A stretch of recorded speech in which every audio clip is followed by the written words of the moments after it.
Hey, what's going on, guys? Coming at you with another Dueling Network deck profile, and today I'll be showing you guys my Dark World deck. So starting off with the monsters, of course, we have the Free Grapha, the Free Beige, and the Free Snow, all pretty standard at 3 for Dark Worlds. Then to round the Dark World monsters, we do have the 2 Beige. Of course, Beige is a level 4 that also special summons itself when it's discarded, so it's just useful as an easy way to get Graph out of the grave. Snow can search any of your Dark World cards when it's discarded, even the spells. Brow lets you draw a card when he's discarded, and then Grapha, of course, pops a card when he's discarded, and can special summon himself from the grave by bouncing back another Dark World card you control, or Dark World monster, I should say. So Grapha is just easily recurable boss monster in the deck. Then we do have the 2 Trance Archfiend. You can discard a Fiend type monster from your hand, and then Trance Archfiend gains 500 attack until the end phase. And if it does happen to be destroyed and sent to the graveyard, you can bring back one of your banished dark monsters back to your hand. So you do actually banish some of your dark monsters through Gates of Dark World and the Lure of Darkness. So Trance Archfiend is really good for being able to recover those resources and also for getting your Dark World discard effects.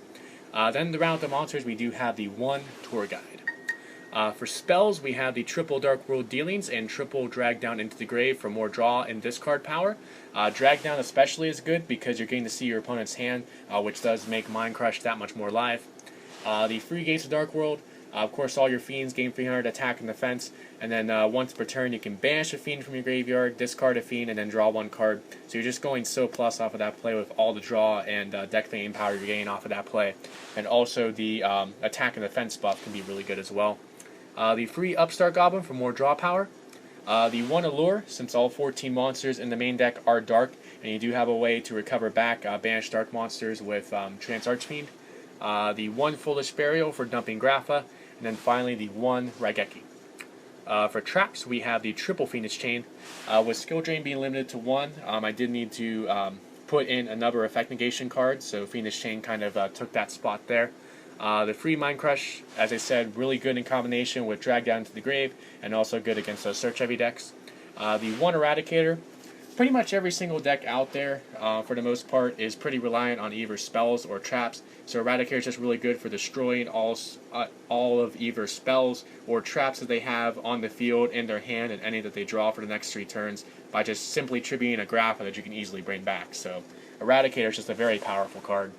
The 1 Skill Drain, Solemn Warning, Torrential Tribute, and then finally Vanity's Emptiness.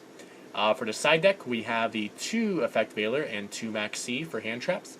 The 1 Thunder King Ryo, since the only card that actually allows you to search in the deck is Snow, so you can really easily play things like Thunder King Ryo and Mistake and not be too affected by it, whereas it can be a really good lockdown card against Qliphorts and Nekroz. The free MST and 2 Twister. This is here for those floodgates like Macro, Dimensional Fissure, Soul Drain, Shadow Imprisoning Mirror that really give this deck a problem, so you really need ways to be able to get rid of those floodgates. The 2 Dark Smog. This lets you once per turn, on either player's turn, target a monster in your opponent's graveyard, discard a Fiend, and then banish that target. So you can really disrupt your opponent's plays with this card and also get your discard effects. Then we do have the 2 Mistake to lock down that searching. Then finally the 1 Deck Devastation Virus, really good against those decks that play smaller attack point monsters, since it does the same thing that Eradicator does, but for monsters with 1500 or less attack. Then on to the extra deck, we have for rank freeze the 1 Alucard, Leviair for bringing back banished monsters, Acid Golem for a beater that's good under Skill Drain, and then the 1 Wind Up Zenmaines.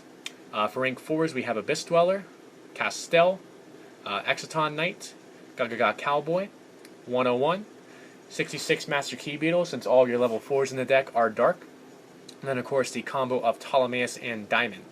Then for rank 8s, we have the 1 Felgran, the 1 Hieratic Dragon Overlord of Heliopolis, and then finally the 1 Zombie Stein for another big beater. So that is it for the deck profile, guys. I do hope you guys enjoyed it. Please like the video if you did, and also feel free to subscribe as well for more Yu-Gi-Oh content. Also let me know in the comment section below what you think about Dark Worlds and what you think about my build. Definitely up for any suggestions that you guys may have as far as how I can make this deck better for the current meta. So thank you guys so much for watching, and I will catch you guys next time.